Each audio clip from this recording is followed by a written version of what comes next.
இருக்கக்கூடிய தற்போதைய திராவிட முன்னேற்ற கழக அரசுக்கு கேட்க வேண்டும். இது மக்களின் ஏகோபித்த குரல்.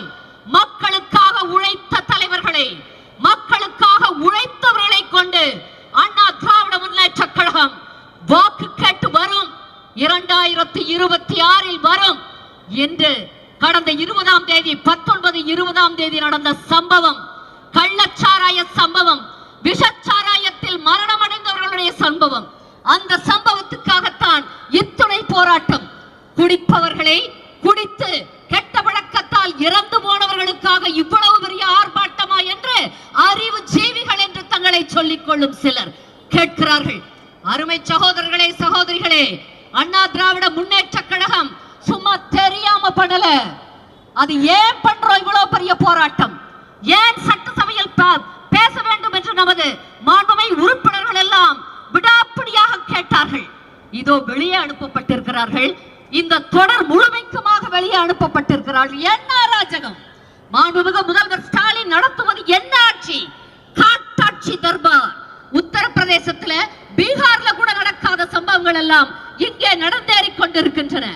விஷச்சாராயம் டாஸ்மாக் இருக்கு, அதுல உங்களுடைய கட்சிக்காரங்க எல்லாம் பெரிய ஆட்களா சம்பாதிக்கிறாங்க. அடுத்து கள்ளச்சாராயம், அதையும் மீறி விஷச்சாராயம். அந்த மெத்தனால ஒரு யூனிட்டுக்கு மேல கொஞ்சம் கலந்தா கூட இறப்பு வந்துரும் சொல்றாங்க. அப்படிப்பட்டத 4 யூனிட்டுக்கு மேல கலந்ததாக நான் பத்திரிகையில படிச்சேன். யார் பண்ணாங்களோ, என்ன நடந்ததோ தெரியாது. ஆனால் செய்தவர்கள் அத்துணை பேரும் திராவிட முன்னேற்ற கழகத்தை சேர்ந்தவர்கள் என்பது மட்டும் தெரிகிறது. அதனால் தான் இந்த கேள்வி. நூற்றுக்கணக்கான உயிர்கள் பலியாக இருக்கக்கூடும் என நாங்கள் சந்தேகிக்கிறோம். 67 சொல்லியிருக்காங்க. ஆனா 100 பேருக்கு மேல இருக்கலாம் சொல்றாங்க. எத்தனை பேர் வருவாங்கன்னு தெரியல.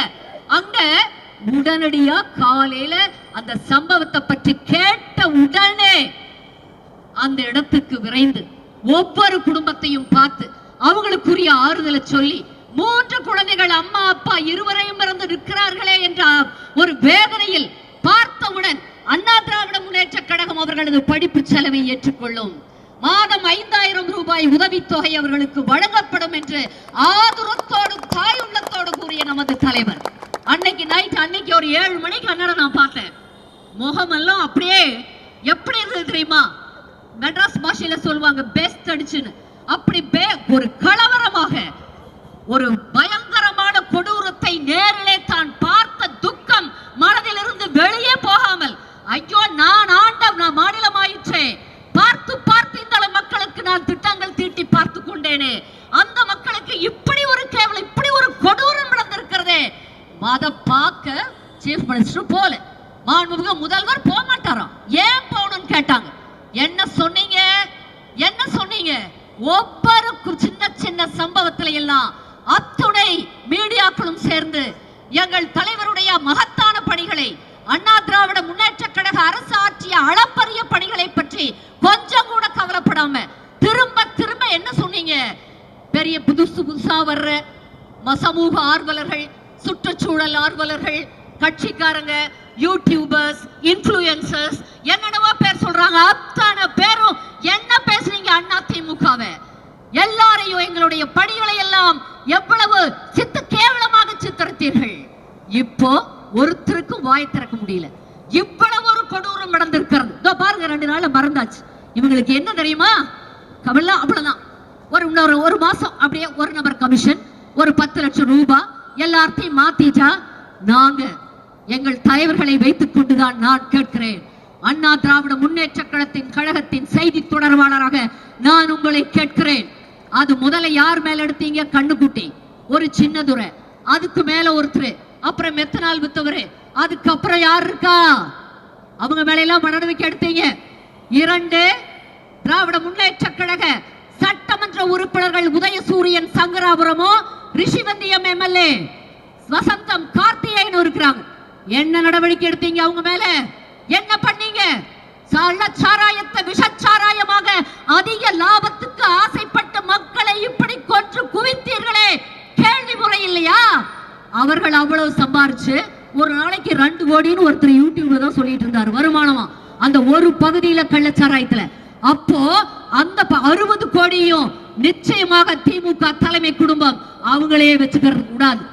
இப்படியே அதை நூல் பிடிச்சு மேல போனீங்கன்னா அது எங்க போய் நிக்கும்னா சாட்சாத் சித்தரஞ்சன் சாலை செனட் ஆஃப் ரோட்ல போய் நிக்கும். அப்ப உங்க மேல என்ன நடவடிக்கை எடுக்கணும்? எதிர்கட்சி, பிரதான எதிர்கட்சி, 65 66 சட்டமன்ற உறுப்பினர்களை கொண்ட மாபெரும் கட்சி, 2 கோடி தொண்டர்களை கொண்ட எனது இயக்கம் கேட்காமல், எங்கள் தலைவர்கள் கேட்காமல் யார் உங்களை கேட்பா? எப்படி? ஏன் கேட்க மாட்டோம்?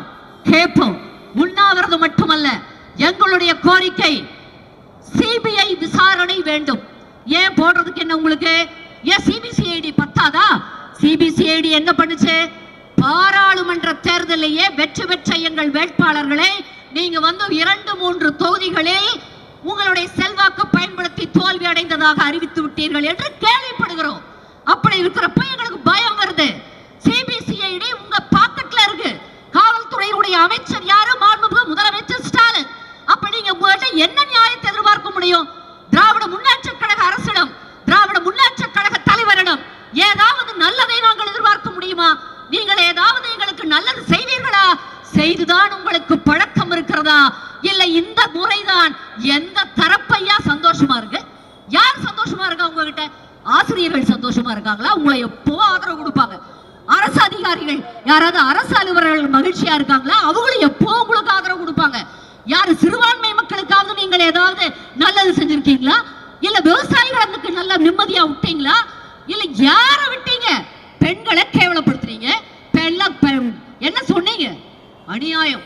கதிரானந்த் எல்லாம் ஜெயிச்சது உண்மையிலேயே மக்கள் எப்படி ஓட்டு போட்டாங்கன்னு தெரியல. அப்படி 1000 ரூபாய் வாங்கிட்டீங்களா? ஞாபகம் இருக்கா உங்களுக்கு? ஓசி டிக்கெட்டுகிறார் ஒருத்தர்.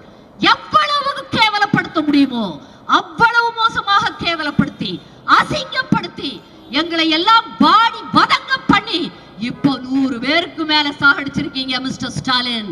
உண்மையிலே 100 பேருக்கு மேல இருக்கணுங்கிறதா சந்தேகம். நேற்றோ முந்தா நாளோ இன்னொரு மோசமான சம்பவம். அதுவும் திராவிட முன்னேற்ற கழக சட்டமன்ற உறுப்பினர் நடத்தக்கூடிய கட்சி கதிரவன் பேருன்னு நினைக்கிறேன்.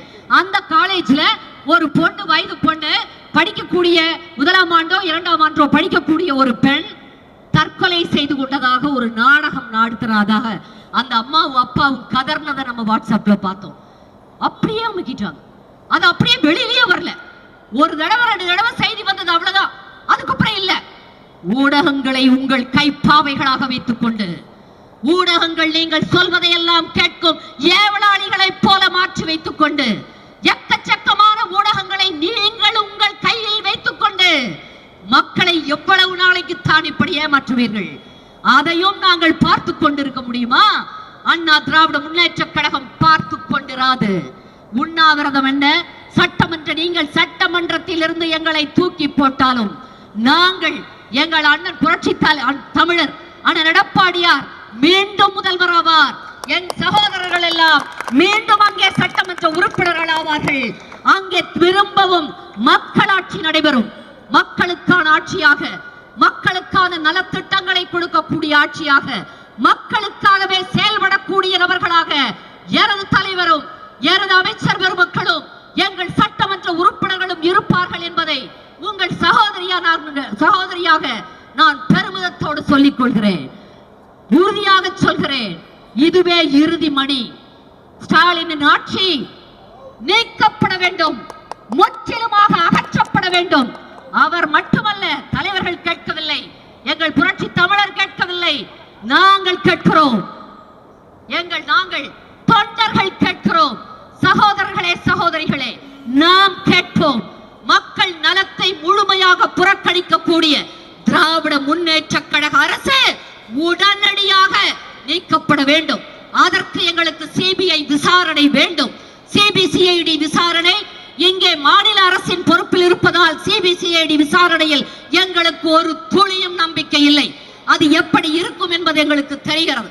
சிபிஐ நாட்டின் உயர்பட்ச விசாரணை அமைப்பு. முடிந்த அளவு அங்கே நேர்மையாக விசாரணை நடக்கும் என்பது நமது அத்துணை பேரின் நம்பிக்கை. அந்த அமைப்பு இங்கே வந்து, ஏன் உங்களுக்கு என்ன தயக்கம்? சிபிஐ விசாரணை கேட்டா எல்லாரும் போட வேண்டியதானே? அட பாவிகளா, 100 பேர் உயிர் போயிருக்காங்க. எத்தனை பெண்கள் இன்னைக்கு தாலி அறுத்து இருக்காங்க.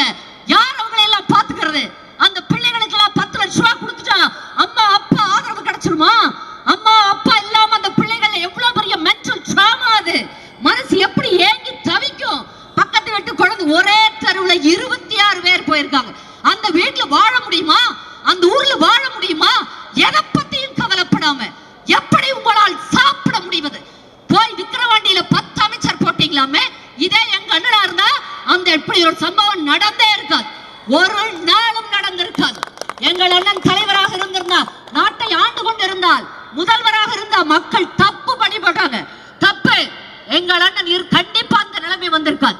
அதே நிலைமை அதற்கு மேல ஏதாவது ஒரு இதுல அசம்பாவிதமாக ஏதாவது ஒரு கெடுதல் நடந்திருந்தால் எத்தனை பேரும் அனுப்பிச்சிருப்பார். இங்க சென்னையில யாரும் இருக்க முடியாது. அம்மாவா இருந்தாலும் அனுப்பிச்சிருப்பாங்க, அங்க அண்ணனா இருந்தாலும் அனுப்பிச்சிருப்பாங்க. அத்தனை பேரும் போய் அங்க இருந்து ஒவ்வொரு குடும்பத்துக்கு ஒரு அமைச்சர் போடுங்களேன். கொஞ்சத்தை பணமா சம்பாதிக்கிறீங்க, ஏன் செய்யக்கூடாது? அந்த குழந்தைகளுக்கு இதுக்கு எவ்வளவு வேணும்? நீங்க போய் அங்க இருந்து அவங்க கிட்ட பேசினா அவங்களுக்கு ஆதரவா இருக்காதா? ஒரு மன தைரியம் வராதா? ஆளுகின்றவர்கள் வர்றாங்கன்னு இல்ல, செய்ய மாட்டீங்க. செய்யக்கூடிய ஒரு மன நிலையே உங்களுக்கு கிடையாது. நீங்க எல்லாம் பெரிய ஆட்கள். ஏதோ அப்படியே அவங்க நடந்து வர்றதை பார்த்திருக்கீங்களா? ஒரு சிஎம்ஓ அவங்க அமைச்சர்களும் அப்படியே அசால்ட்னு சொல்லுவாங்க பாருங்க, அசால்ட்டா அப்படியே மேலேயே பார்த்துக்கிட்டு அவங்க நீங்க பாருங்க, கவனிங்க, அவங்க பாடி லாங்குவேஜ் எல்லாம் பயங்கரமா இருக்கும். அவ்வளவு எரிச்சலா வரும். விஷயம் தெரிந்தவர்களுக்கு, உள்ளர்த்தம் புரிபவர்களுக்கு அப்படியே வெட்டி போடலாமான் இருக்கும். உண்மையிலேயே தில் இருந்த அடிக்கடி சொல்லுவீங்களே மிஸ்டர் ஸ்டாலின் அவர் சீஃப் மினிஸ்டர், நீங்களுக்கு கேட்கிறோம், தில் எங்களுக்கு இருக்கு, எங்க அண்ணனுக்கு இல்லாத தில் உங்களுக்கு இல்ல. நீங்க வைக்காத கூட்டணியா, நீங்க பண்ணாத ஃப்ராடுகளா, நீங்க உங்க நாக்கு பிறண்டதை விட நாங்க ஒன்னும் எதுவுமே பண்ணல. அண்ணா திமுக எப்போ ஒரே கொள்கையில நிக்கும், சொன்னபடி நிக்கும். இது அவங்கள போல இப்போ ஒரு பேச்சு, காலையில ஒரு பேச்சு, சாயந்தரம் ஒரு பேச்செல்லாம் எங்களுக்கு கிடையாது. ஒரே பேச்சு தான். நீங்க அடிக்கடி சொல்லுவீங்களே தில் இருந்தா, திராணி இருந்தா, அது இருந்தா, இது இருந்தான்னு. நான் கேட்கிறேன், சுயமரியாதை இருந்தா, உங்களுக்கு அந்த தில் இருந்தா என்ன பயம்? திராணி இருந்தா ஏன் சிபிஐ விசாரணை போடக்கூடாது? ஏன் காலையில இருந்து சாயந்தரம் வரைக்கும் எல்லாரையும், எங்க அண்ணன் 2-3 பேர் வயசானவங்க, சுகர் பேஷண்ட், காலையில இருந்து சாயந்தரம் வரைக்கும் சாப்பிடாம இருந்து உங்களை கேட்கணுமா?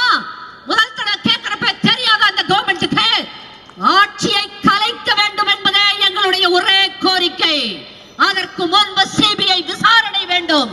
அண்ணா திராவிட முன்னேற்ற கழகம் அறைகூவல் விடுக்கிறது. இது எங்க அண்ணன் கேட்கல, நான் கேட்கிறேன். செய்தி தொடர்பாளராக அவர்கள் கேட்கல, நாங்க கேட்கிறோம். தொண்டர்கள் அத்துணை பேரது சார்பாக செய்தி தொடர்பாளராக உங்கள் சகோதரி, எளிய சகோதரி நான் கேட்கிறேன், செஞ்சு பாருங்களேன், செய்யுங்களேன். தில் இருந்தா மக்கள் மன்றத்துல சந்திப்போம், பார்த்துக்கலாம். எங்க அண்ணன் முதலமைச்சர் ஆவாங்க, அண்ணா திமுக திரும்ப வரும், அப்ப பார்த்துக்கலாம். வாய்ப்புக்கு நன்றி, வணக்கம்.